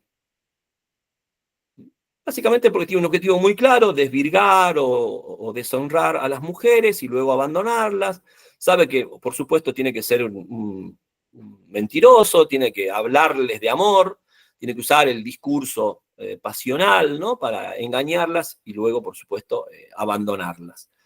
Pero ¿qué pasa cuando se enamora Valmont? Y bueno, primero que es algo inesperado, ¿sí? Se enamora nada más y nada menos que de la mujer que lo manipula, ¿sí? Que es más Valmont que Valmont, ¿sí? La marquesa de Martel. Y a la vez también, por supuesto, es algo donde ya pierde el control, ¿sí? El sujeto enamorado es un sujeto que no controla la situación. Obviamente Laclau retoma la idea, incluso hasta del amor cortés, ¿no? Donde hay como una asimetría entre el enamorado y la amada, donde la amada es la dueña o la señora y el enamorado es un vasallo, ¿sí? Alguien que obedece, alguien que, insisto, vuelvo a insistir, no tiene control sobre la situación. Bueno, ese juego, ¿no? Esa diferencia entre el seductor y el enamorado, un poco se ha acentuado en la narrativa de Belvedere, ¿sí? Primero porque, por ejemplo, aparecen mujeres que son las que seducen, algo inédito, ¿no? En la época de Laclau, ¿sí? La mujer debía recurrir a ciertas artimañas para que esa seducción no se notara. Acá hay, bueno, mujeres que abiertamente, mujeres que también se comportan como Valmont, también quieren una relación casual y descartarlo al varón como el varón ha descartado a las mujeres durante siglos, ¿sí? En esa cuestión. También aparece el discurso, ¿no? de seducción por parte de las mujeres. Y bueno, un poco también este nuevo sujeto masculino que se siente bastante perdido en ese nuevo mundo que se presenta en la sociedad en la que vive, ¿sí? A mí me parece muy interesante esta novela en lo personal, porque me parece que uno de los problemas, y ya no desde el punto de vista literario, sino desde el punto de vista social, que nos encontramos en la actualidad, y esto ya viene desde varias décadas atrás, es que todas estas transformaciones sociales respecto de la condición femenina, o sea, le han provocado muchísima confusión a los varones, ¿sí? Sobre todo varones que han sido educados, ¿no?, en una forma de pensar la masculinidad y luego no se han encontrado con un mundo digamos, que sea acorde a esas concepciones de la masculinidad, ¿se entiende? Entonces, bueno, hay muchos Marronier, creo yo, ¿sí?, perdidos en sus concepciones sobre lo amoroso, lo sentimental, lo sexual, y su vinculación con la identidad masculina. Entonces, bueno, me parece que este mar Marronier en crisis, porque vuelvo a insistir, ¿no?, la mayor parte de la novela, ¿sí?, nos presenta a Marc en ese lapso, ¿no?, en ese paréntesis entre el divorcio con Anne, ¿sí?, y su vida como amante de Alice, hasta que, bueno, ve si puede acercarse a Alice y vincularse, mejor dicho, de otra manera. Entonces, bueno, aparece esta cuestión, ¿no? Y el sujeto, creo yo, que nos presenta es un sujeto confundido. Un sujeto que piensa una cosa un día y lo contrario al momento siguiente, ¿sí? Un sujeto que va poniendo digamos, a prueba sus creencias, sus ideas, y va viendo que, por supuesto, como que fracasa, ¿no? Como que constantemente ha creído cosas que no son.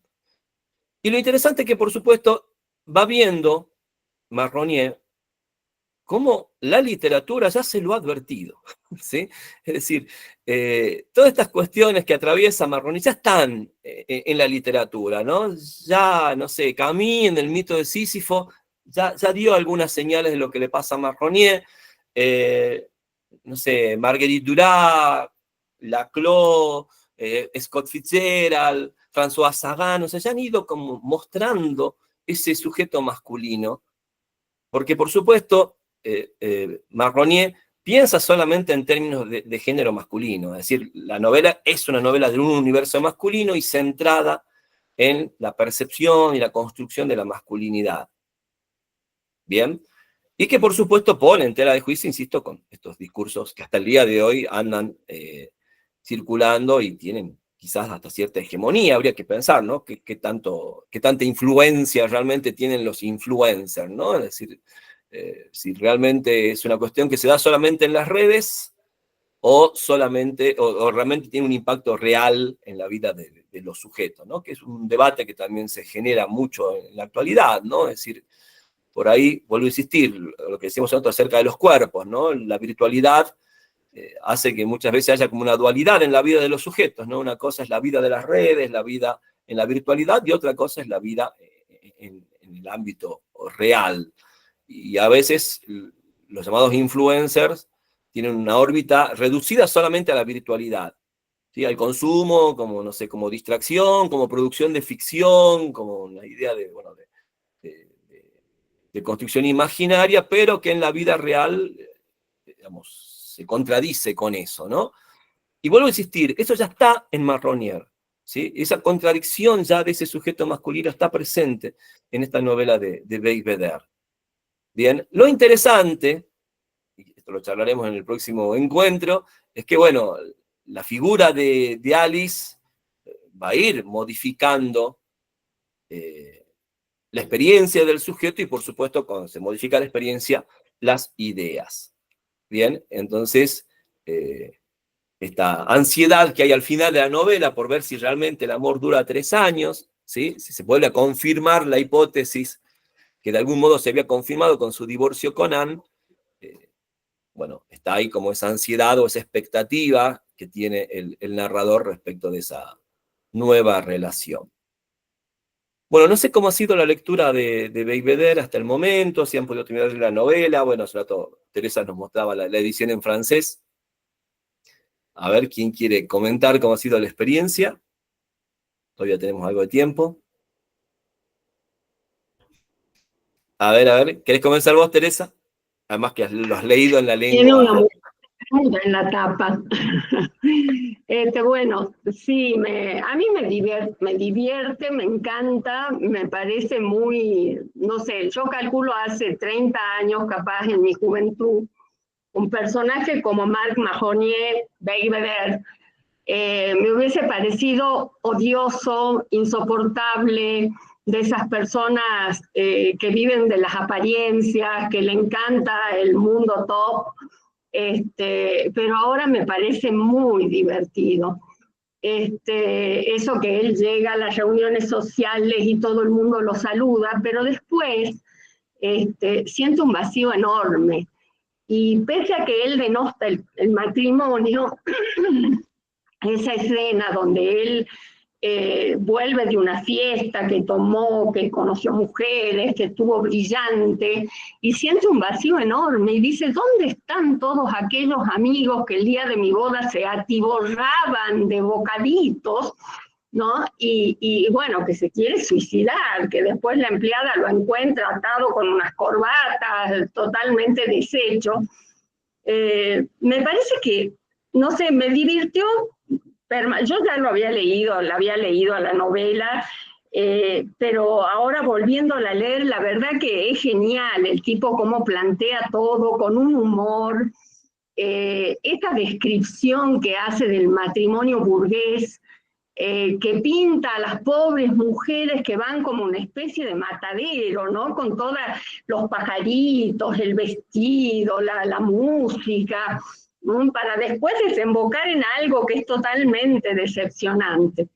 Pero al mismo tiempo, vos hablabas de las referencias y hablabas de Laclau, hay una frase que lo pinta de cuerpo entero y que está bastante al principio, me parece, cuando él dice que él quiso siempre ser Laclau, o sea, un pervertido, un hombre de la noche, que violaba mujeres, qué sé yo, pero que terminó siendo un Musset, ¿no? Y bueno, si ustedes conocen un poco lo que fue Musset, uno de los tres grandes poetas románticos, ¿no? Totalmente enamorado de sus amores con Georges Sand, un tipo que sufría, que lloraba por las mujeres, nada tiene que ver con el Laclau. Entonces él dice, yo quise ser un Laclau y terminé siendo un Musset. La verdad que la novela es completísima, tiene miles de frases y de cosas para analizar que son muy divertidas, es muy irónico, pero a la vez es muy profundo, ¿no? Que tienen que ver con la vida y la muerte. Él, cuando llega a ese extremo, ¿no? de sentirse mal y hace esa descripción terrible, creo que se llama algo que tiene que ver con la depresión, ese capítulo que es casi escatológico, espantoso, ¿no? Que se presenta él en el último grado de la degradación total. Me parece que es un autor muy profundo, más allá de todo lo que aparentemente, ¿no? Es liviano, es divertido, es irónico. Me gusta mucho, me gusta mucho.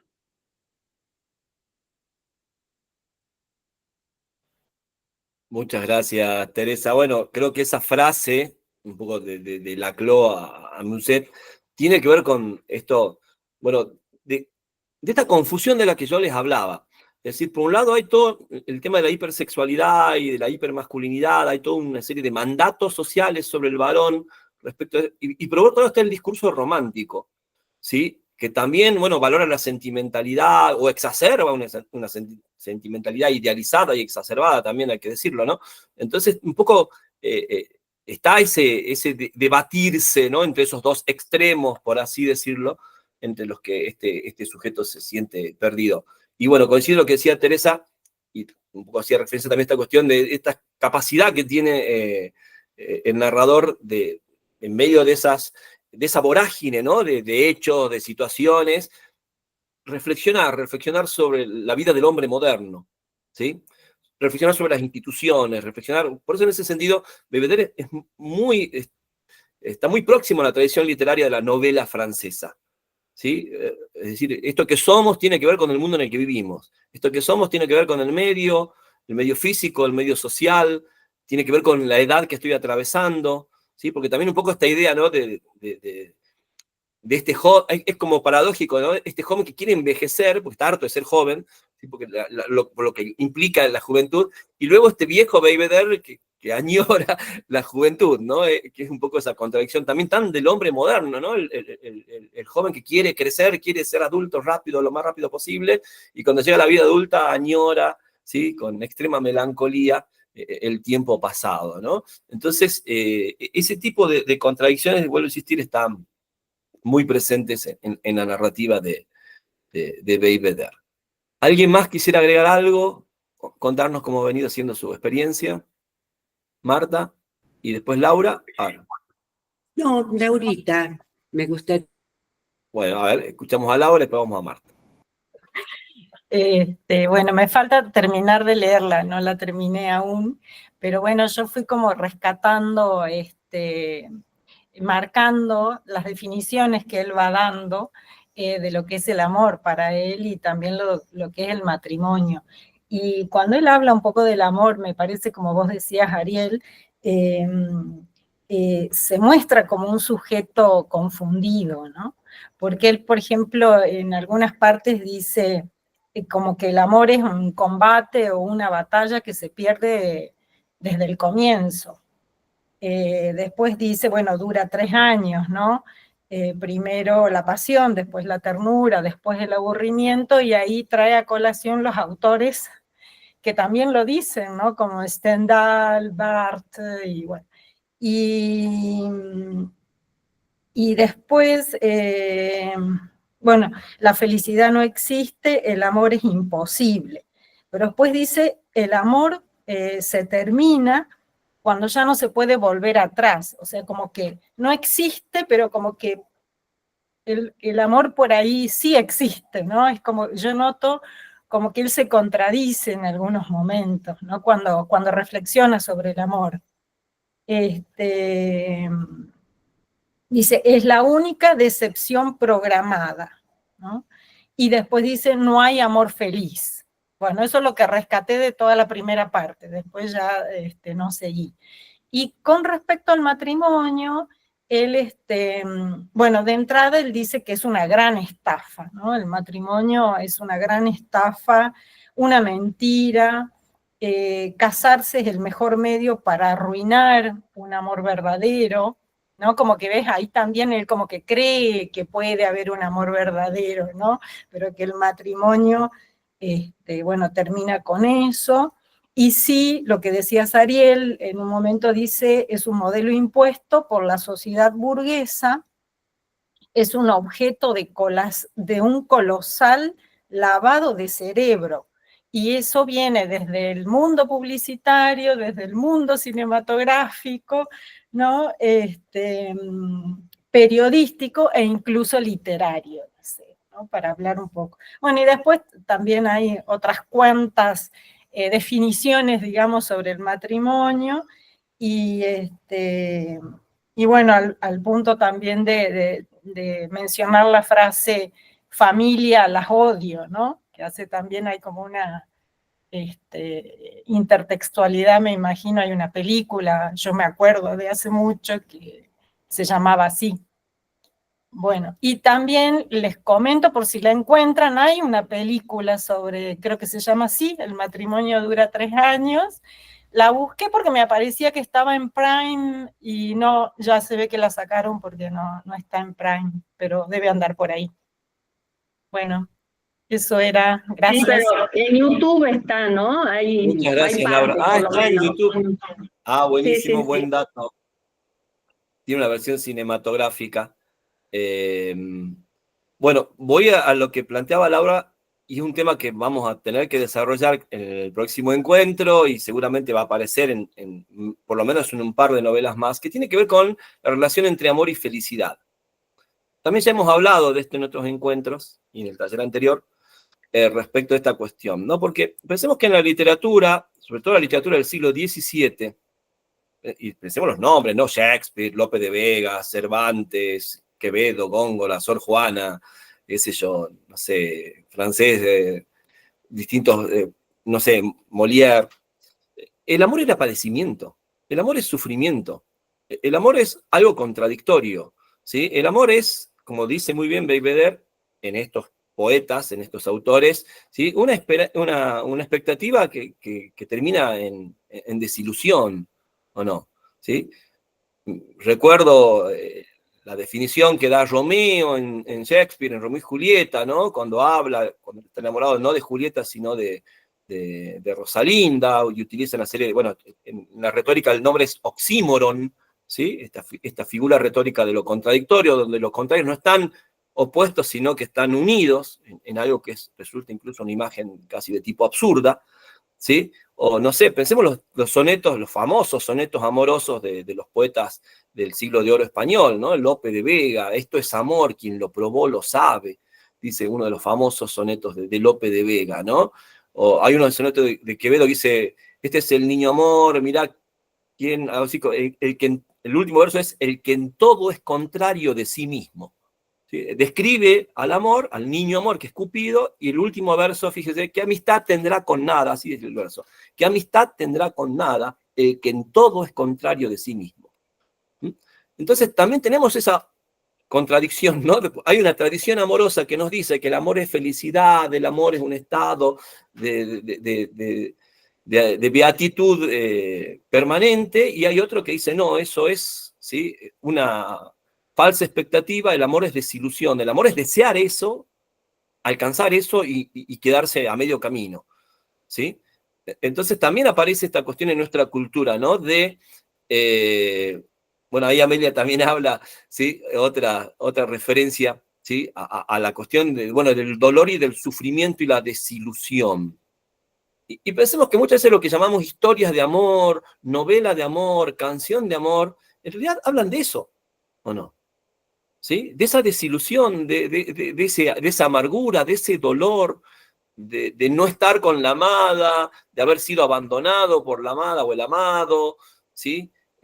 De haber tenido una expectativa o un sueño y no haber alcanzado esa expectativa o ese sueño, o de haber malogrado una relación, ¿sí? Generalmente, obviamente, también una especie de pasaje de cuentas, ¿no? Quien la malogra siempre es el otro y no uno, ¿no? Es raro encontrar un producto masivo donde alguien se haga cargo, ¿sí? De haber malogrado una relación amorosa, ¿no? Bueno, eso también aparece en Beigbeder, ¿sí? Por eso la referencia a las canciones, a las películas, ¿sí? Por supuesto, a la literatura, y bueno, Laura ponía el acento también en la cuestión de la publicidad, ¿sí? La publicidad que tiene el amor en estos productos masivos que consumimos muy tempranamente, ¿no? Insisto en lo que dije la vez pasada, y esto lo vamos a charlar también en otros encuentros, que nos empezamos a consumir cuando no tenemos herramientas para procesar lo que estamos consumiendo, ¿sí? Porque desde chiquitos a veces somos nenitos de jardín y ya cantamos canciones de amor porque son las canciones de moda, ¿o no? Y vamos pensando y vamos incorporando un montón de ideas y expectativas y representaciones contra las que no podemos, digamos, defendernos, ¿sí? Ni que hablar en la adolescencia. ¿Mm? Es decir, hay una serie de consumos y de discursos que vamos incorporando, internalizando, y que, bueno, hoy se habla mucho de construcción, ¿no? La idea derridiana de tratar de desmantelar eso que se ha ido construyendo cuando no teníamos herramientas para enfrentarnos, ¿no? A esas construcciones sociales y culturales. Y un poco, bueno, creo que estas novelas están planteando más bien cómo vivencian los sujetos, ¿no? Esas contradicciones o esas construcciones, perdón, internalizadas, ¿sí? Arraigadas en las concepciones que tenemos, y lo doloroso, lo difícil que es de construirlas, ¿sí? Por dónde tiene que atravesar, por lo que tiene que atravesar un sujeto para empezar a replantearse estas cuestiones, ¿no? Marta, ¿querías agregar algo? Sí, estoy totalmente de acuerdo con los planteos que hizo Teresita Martínez y Laura. Yo finalmente también me divertí mucho con la novela. A ver, por una parte, ¿no es cierto? También otra vez, volviendo a la cuestión de las formas, el autor incorpora una diversidad de géneros discursivos que la enriquece y la torna muy, muy rica, ¿no? Muy rica, muy desafiante incluso. Ahora bien, a mí hay, a ver, en algunos momentos sentí que la novela era medio exhibicionista, en este afán, ¿no es cierto?, de desplegar sus sentimientos, su negatividad, su escepticismo. Me parece que es un escritor que puede caer en ese exhibicionismo. Y desde ya que me molestan esas dosis de obscenidad que aparecen en algunos momentos, aunque como vos dijiste, Ariel, por suerte no es lo central en su narrativa. Acuerdo completamente cuando Laurita señala, ¿no es cierto?, la importancia de las frases. Hay frases que me parecieron extraordinarias. En algún momento, el narrador dice que es necesario atravesar por el sufrimiento y por el dolor para encontrar la felicidad, ¿no? Entonces, claro, cuando leo frases de esa naturaleza, yo ejerzo una autocrítica acerca de mi apreciación. Quiero señalar dos cuestiones, nada más. Me parecería válido, o posiblemente ya lo han hecho en el taller anterior, la diferencia que hay entre el enamoramiento, el amor y la felicidad, ¿sí? Y ahí entra en juego el concepto de Derrida acerca de la deconstrucción. Y también en algún momento de la novela, no lo tengo registrado, aparece la concepción platónica del amor en relación con la belleza y con el conocimiento, ¿no? Yo creo que los dos componentes de la filosofía platónica también están presentes en esta novela. El autor, bueno, tiene un conocimiento envidiable, pero también hay alusiones a la belleza, no recuerdo en qué momento. Así que terminé disfrutando de esta novela y riéndome en definitiva. Muchas gracias. Muchas gracias a vos, Marta. Bueno, qué bueno que haya sido esa la experiencia de lectura. A mí me parece que esta novela en particular, me parece la primera gran novela de Beigbeder, porque incluso vos hablabas de las frases, pero los títulos de los capítulos, hay títulos, no sé, un cínico de novela rosa, me parece maravilloso. O sea, la forma de titular, también algunos capítulos son realmente muy, muy buenos, muy atractivos. Y bueno, también ese juego con lo publicitario, ¿no? Insisto, Beigbeder fue sobre todo, en su primera etapa, un gran publicista. Y se autoparodia, juega con eso. ¿Vieron cuando le piden esas frases, esos jingles, no sé, para un perfume? Ay, sí. Y ahí, bueno, juega con las distintas posibilidades, por supuesto, parodiando con lo que está pensando en la novela. Bueno, esta idea, ¿no?, del impacto que tiene la publicidad y el consumo en la vida del hombre moderno. Y por supuesto, el amor no puede estar fuera del alcance de esas prácticas culturales y de esas representaciones que tenemos, ¿no? Porque vivimos en esta sociedad y bueno, estamos atravesados también por estas cuestiones.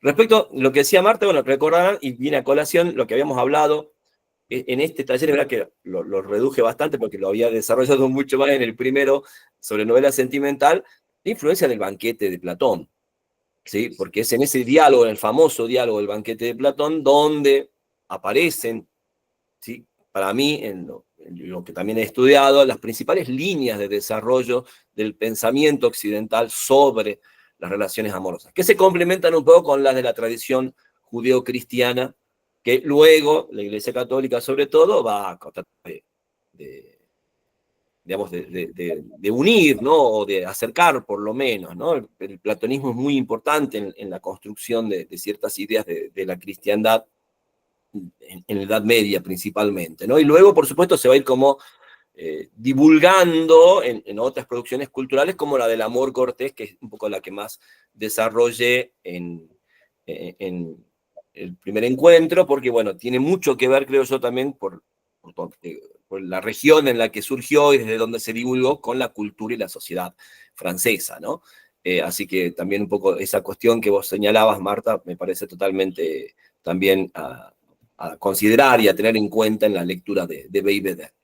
Bueno, la próxima semana vamos a estar encontrándonos, vamos a continuar hablando de esto, ya hablar un poco de sobre todo de esa última parte, que es estos capítulos que suceden en Formentera, en las Baleares, ¿sí? Y bueno, comenzar también a acercarnos a la novela de Bordeaux, Esperando a Mr. Bojangles. Es una novela también muy entretenida y muy, no sé, muy tierna respecto de lo que va señalando la obra desde la perspectiva del narrador sobre todo. Y bueno, es otro tipo de novela que también nos va desafiando como lectores en la construcción de las voces narrativas y de esta forma de la que, bueno, hoy Marta nos ayudó mucho a pensar y a tener en cuenta, ¿no? Así que bueno, vamos a estar viéndonos el próximo sábado. Que anden muy bien. Muchas gracias por la participación y bueno, que tengan una hermosa semana. Gracias, gracias. Carnaval, también disfruten. Que anden muy bien, nos vemos. Feliz carnaval. Ay, qué pasa, no puedo.